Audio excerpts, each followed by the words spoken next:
Gia đình phải hy sinh cho nhau. Mẹ đã trải qua nhiều khó khăn. Con phải chịu khó thì sẽ thành công. My mother's words play back like a scratchy recording. Gia đình phải hy sinh cho nhau. Quiet, Đã trải qua muffled, nhiều persistent. khó khăn. Con phải chịu khó thì sẽ thành công. Faded notes in the soundtrack of my childhood memories. The words are scrambled. Meanings associate with memory. Hastily connected synapses between Vietnamese and English, Cho mẹ thất vọng. past and present. Salad với cá đúng không? Nó bán cả trứng cá nữa. Con không thích trứng cá. Maybe she used to always say, Cố gắng lên, cố gắng try lên. harder, work hard. But my memory fails to catalog her precise words. Instead, I hold on to her stories. Childhood, Khi còn nhỏ. khi còn nhỏ. Worried wide eyes search for her words. Hy sinh. Hands Khó flail khăn, through the chịu Vietnamese khó. words, grasp Hy sinh, clumsily for meaning, Khó khăn. yet catch chịu khó. only her tone, her tears, her distant stare. Throughout my youth, her life served as a Tấm gương. a mirror, a model of work, struggle, and triumph. I listened attentively to stories of her lost childhood in post-war communist Vietnam, her young motherhood escaping into the night with her children, her unforgettable boat journey, and my miracle birth in the Malaysian refugee camp. Stories shared in the darkest of nights between only my mother and me as we lay under the patchwork blanket of my Vietnamese comprehension ability. She used a certain vocabulary to tell her stories. Hy sinh, khó khăn, chịu khó. I did not understand their precise meaning, but became familiar with their sounds. Whispers of the past professed through stories of struggle and sacrifice. Khó khăn. Hy sinh, khó khăn, chịu khó.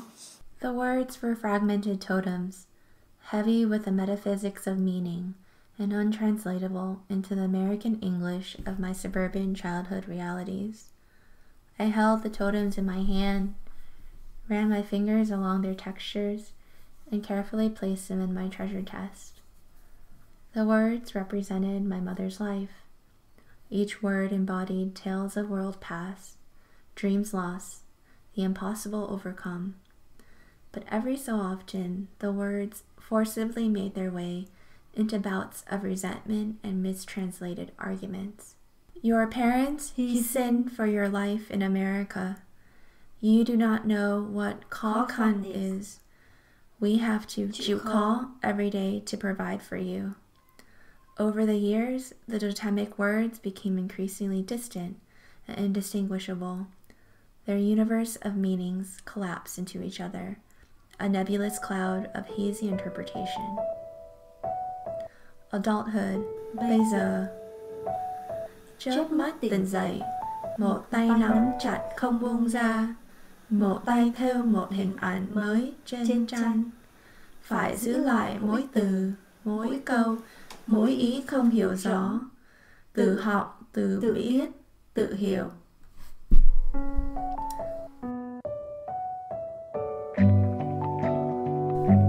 I reopen the chest, lift out the lexical totems lightly covered with a dusty sheet of forced forgiving. Sacrifice, suffering, perseverance, I think.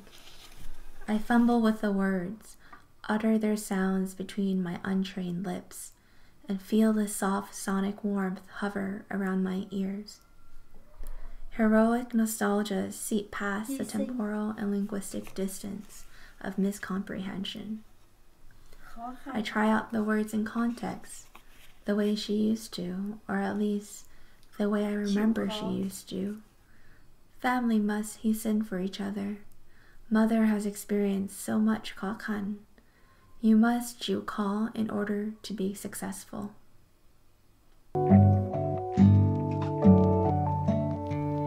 Through the looking glass, khó khi nhìn lại.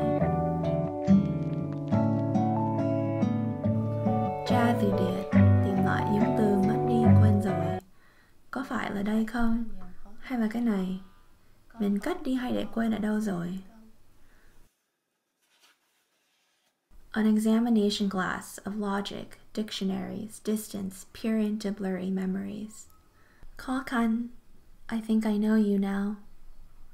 As an adjectival specter, khó, you haunted all things difficult. School was khó, work was khó.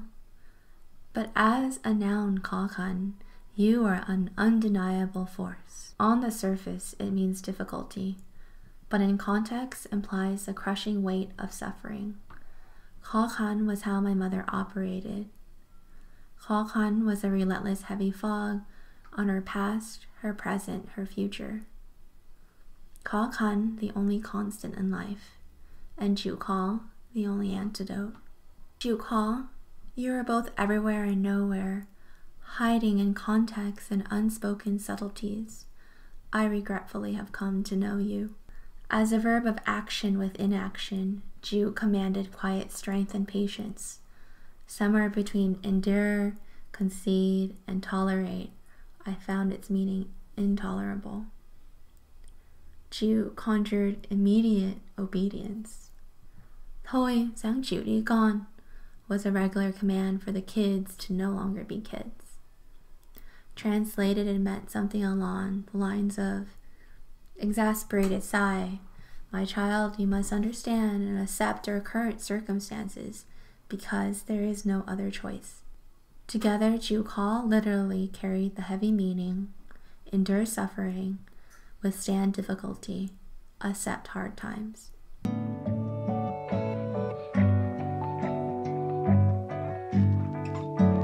A state of becoming, the realization of thành công. Tay mẹ cầm gì vậy? Cho con xem đi. What are you holding in your hand, mother? Let me see, please. Đây là cả một đời công lao của mẹ. Một nắm hy sinh, 2 nắm khó khăn, 3 nắm chịu khó. Con đếm lại đi, con có đủ để mua thành công cho con chưa? Con đếm lại đi. This is a lifetime of my labor. 1 handful of sacrifice, 2 handfuls of suffering, 3 handfuls of perseverance. My child, can you count this for me again? Is this enough to purchase success for you? Thành is a state of becoming, a transformation, a realization of something we all seek. Công means work. It is a lifetime of your labor, your hands, your sacrifices. Thành plus công means the realization of your labor, or in other words, success. I hold the totems one by one in my hands. Hy sinh, khó khăn, chịu khó. Their edges are worn, their spirits tired. My hands automatically reach for all of them at once, but the words refuse to stay in my grasp. My mother will play back like a scratchy recording, quiet, muffled. I close my eyes and echo that exasperated sigh I hear so often. Thôi, con đừng lo, mẹ lo cho. Her resounding voice slips between the totemic words in a blanket embrace, cradling my hands, delicately shielding each word, meaning, memory.